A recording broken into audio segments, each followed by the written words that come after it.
There's one. Power pull down. What's going on, everybody? Welcome back to another episode. Oh no, stop it, buddy.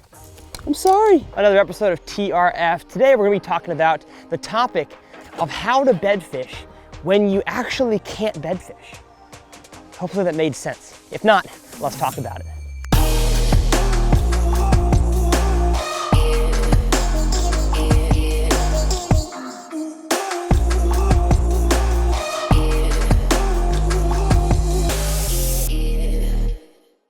Well, how's it going, everybody, and welcome back to TRF. As you guys know, this channel is all about helping you guys become better bass anglers. And in today's video, we're going to talk about a topic that that intro there might not have made much sense to you, but it's actually a very applicable thing to, I think, every bass angler in the country.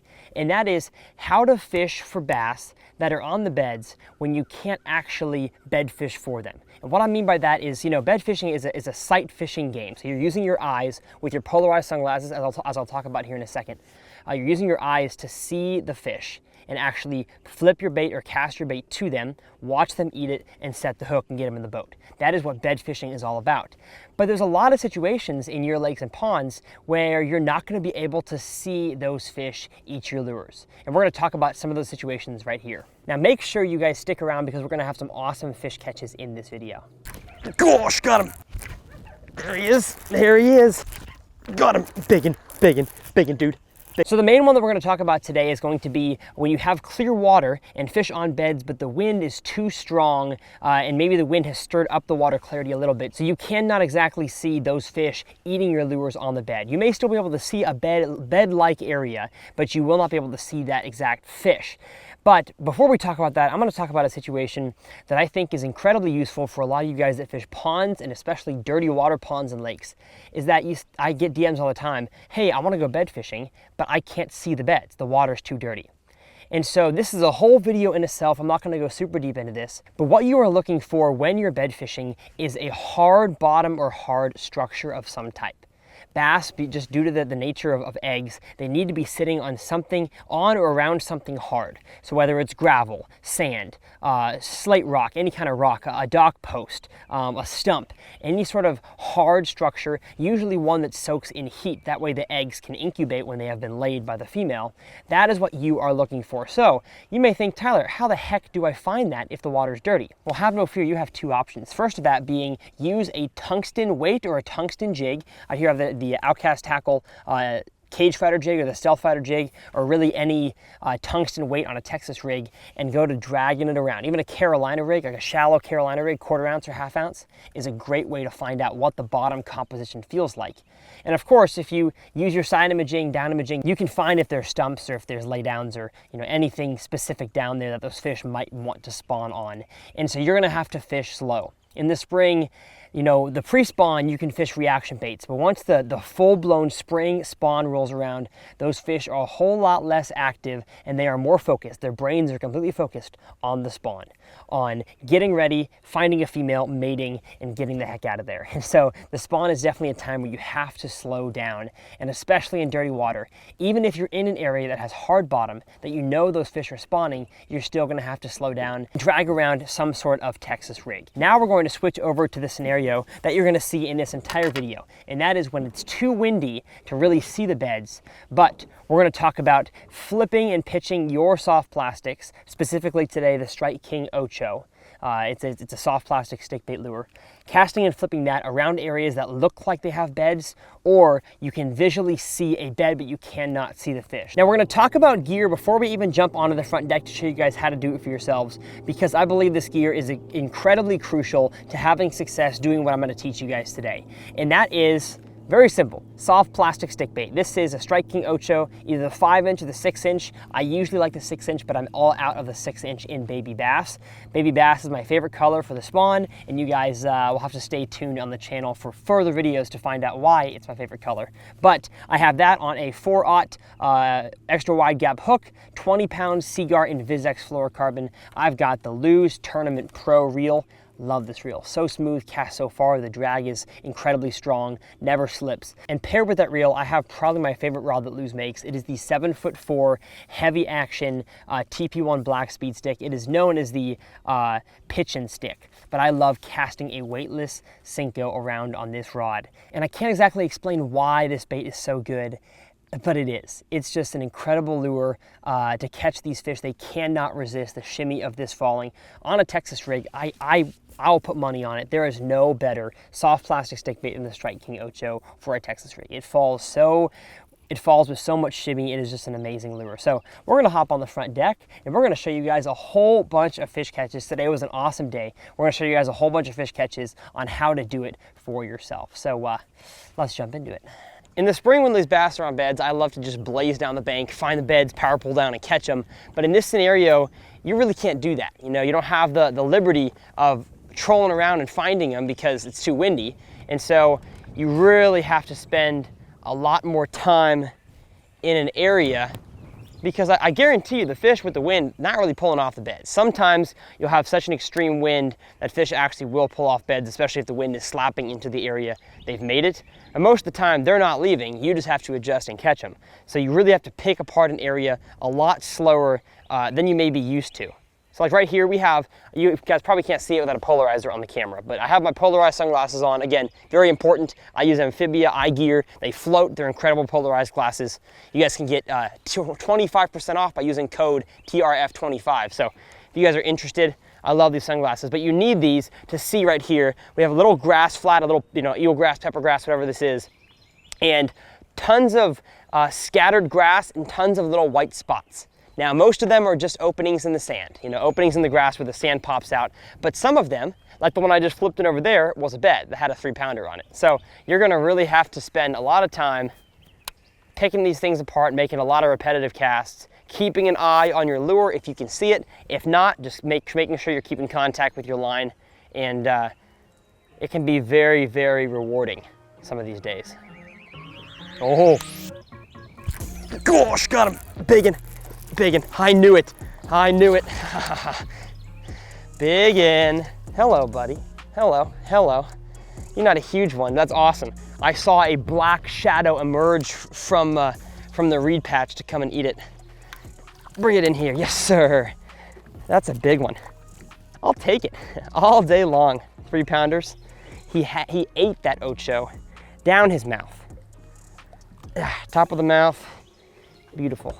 Heck yeah, thank you, buddy, for proving my point. You power pull down, you make flips at these things that you have no clue if they're beds or not. They could just be a I don't know, sand patch. They could just be an opening in the grass, and that one happened to be a bed. Alrighty, see you, buddy. Go back to doing your thing. Oh, missed him. I'm gonna power pull down right here.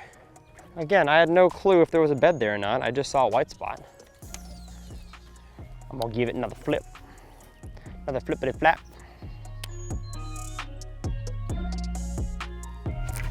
There he is. Heck yeah. Bring him in here, buddy. That was a bad flip. Gorgeous fish. Very gorgeous fish. Look at that thing. His mouth is like wired shut. There we go. That's awesome. Beautiful, beautiful large mouth. Look at how he got it in the back of the throat. That is how you want them hooked every single time. Just like that, boom, gorgeous. Oh, this is awesome. I'm gonna post on my Instagram. If y'all don't follow me on Instagram, you should. Same with my YouTube, Tyler's Real Fishing. I post a lot of good content on there. Always having a good time, not taking myself too seriously. I love it when a video comes together, when everything goes right. Let's keep catching them. Holy cow. There was a fish there. Ha ha ha. I had cast to a dark spot and I was like, maybe there's a fish there. And I was reeling my Ocho back in and this thing darted after it. I should have just kept it in the water. I don't know what I was doing. I had this mindset like I have to catch it on the bed, but I could have just paused it and he would have smacked it. Oh, here he is. There he is. Oh gosh, he's bigger than I thought he was. He is bigger than I thought he was. Whoa. Okay there. Okay there, buddy. Oh, wow. Wow. I thought he was like a 2-pounder. He is not a 2-pounder. He's my biggest one of the day. Sorry y'all can't hear me. I'm currently behind the camera, fighting him around the power poles. When fighting a big fish, it's very important that you follow his lead, not him following your lead. Get up in here. Get up in here. Yes, sir. All right.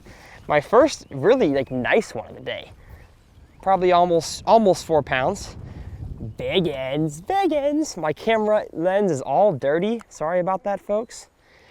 We're gonna get this guy in the scale, or this girl on the scale, and get her back in the water. Beautiful. Heck yeah. We've got the 5 fish limit feature going on the Connect scale right now, so we are all zeroed out. Gonna stick the scale on. Oh, a little less than I had thought. Wait till it locks. 3.64. Over a 3.5 pounder. Probably a little bit skinny, but still a beautiful, beautiful Texas bass. Thank you, buddy.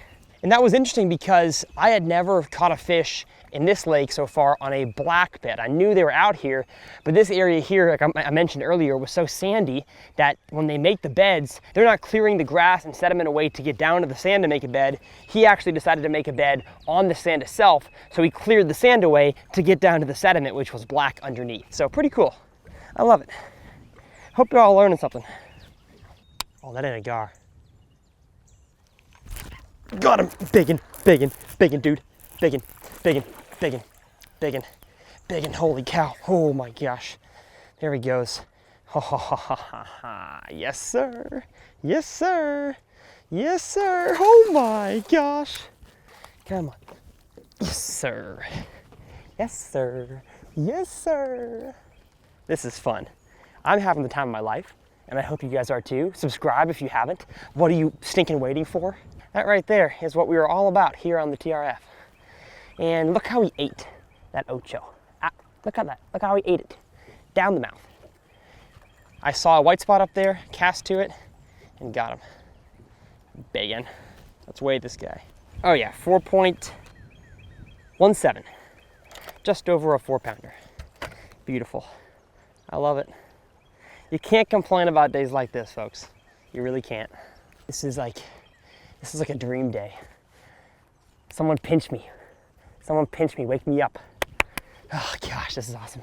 Now at some points, like I mentioned earlier, I feel like doing this is actually more productive on a fishing day during the spring than actually going and looking at them. But there's just a part of you that really, really wants to see a fish eat your lure. So I know that's why sight fishing is prime, but when you can't actually do it, just catching fish, man, doing almost the same thing, seeing an area, and even not being able to see the area like I talked about, you know, the dirtier water situations, you just have that confidence that you know the water temperature is right, the moon phase is right, the time of the year is right, and you just can't see them. The water clarity won't let you, but you can have confidence that they're there. Got him, got him. Oh my gosh, it's big, it's big, it's big, it's big. Oh, here you go, buddy. Yes, I came back to that fish that bit me earlier. And come on, holy cow, peeling hand drag. Bring it in here, yes, let's go. Biggest one of the day, probably 4.5, maybe a little bit bigger. Gorgeous fish, that's awesome. Look at the black spots all over the tail. I hope you guys can see that. Gorgeous fish. Yes, this is the fish that I missed earlier, and I thought, you know what, I'm gonna come back here and get this one. Yes! This is awesome. If y'all aren't subscribed yet, what the heck are you doing? What the boosh is up with your life? Oh, it's a little smaller. What the heck? 4.09. I thought for some reason this fish was bigger. I guess it's just longer and skinnier. That is a gorgeous fish. So beautiful. You can tell that she's been spawning because you can see the sores on her side from where the male's been hitting her. That's awesome. Heck yeah. You ready? She's biting my thumb. Oh, here we go. Well, folks at home, we're gonna end that video right here. I've got another like 7 hours of daylight left, so I'm gonna go ahead and film some other videos for you guys, but that was fun. That was a blast. Make sure you guys are subscribed to the channel because you guys will see several videos coming out in the next few the days here from the same body of water from the same day, because I'm catching up. I'm having a good stinking time. So if you guys enjoyed it, please subscribe to this channel. Again, all of my gear, whether it's my sunglasses, my clothes, my rods and reels, I partner with all these companies because one, I believe in them, and two, because it helps me make a living. It helps me get on the water and make these videos for you guys that I hope that you enjoy. So again, thank you guys. You guys make it so I can have a job like this, and in these uncertain times, I love that I get to make videos for you guys still, even though we're going through this weird season together. You know, I believe that God has incredible blessings for us in this time, and so I would just say lean into Him, lean into His Word, and be in constant prayer. Join me in constant prayer for our world during this coronavirus. So we'll see y'all next time. I've got Good Time by Carly Rae Jepsen stuck in my head. Whoa, it's always a good time. Whoa, we don't even have to try. It's always a good time. That's how I feel about this channel. We don't even have to try. It's always a good time. Smash like if you agree.